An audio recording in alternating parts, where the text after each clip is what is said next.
Atlantis, এটা এমন একটা নাম যেটা শুনলেই আমাদের চোখের সামনে ভেসে ওঠে একটা হারিয়ে যাওয়া উন্নত সভ্যতা, বিশাল শহর, উন্নত প্রযুক্তি আর হঠাৎ এক ভয়ঙ্কর বিপর্যয়ে ডুবে যাওয়া একটা গোটা দ্বীপ।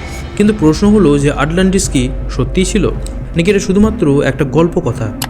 আটলান্টিসের প্রথম উল্লেখ পাওয়া যায় গ্রিক দার্শনিক প্লেটোর লেখায় প্রায় 2400 বছর আগে। তিনি বলেছিলেন যে আটলান্টিস ছিল একটা শক্তিশালী দ্বীপ রাষ্ট্র যা একদিনেই ভূমিকম্প আর বন্যায় সমুদ্রের তলায় তলিয়ে যায়।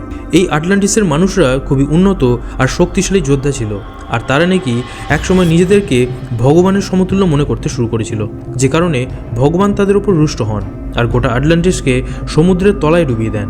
কিন্তু আসল বিষয় হলো, প্লেটো ছাড়া আর কোনো সমসাময়িক লেখায় কিন্তু এই শহরে উল্লেখ পাওয়া যায় না। অনেক গবেষক মনে করেন যে আটলান্টিস আসলে একটা রূপক গল্প।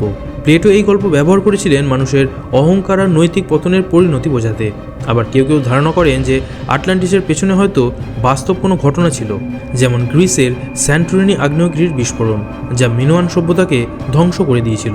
তবে আজ পর্যন্ত কিন্তু আটলান্টিসের অস্তিত্ব প্রমাণ করার মতো কোনো শক্ত প্রমাণ পাওয়া যায়নি। তবু এই গল্প আমাদের কল্পনাকে নাড়া দেয়, কারণ মানুষ হারানো সভ্যতার রহস্য ভালোবাসে, বিশেষ করে সেটা যখন সমুদ্রের গভীরে লুকিয়ে থাকে।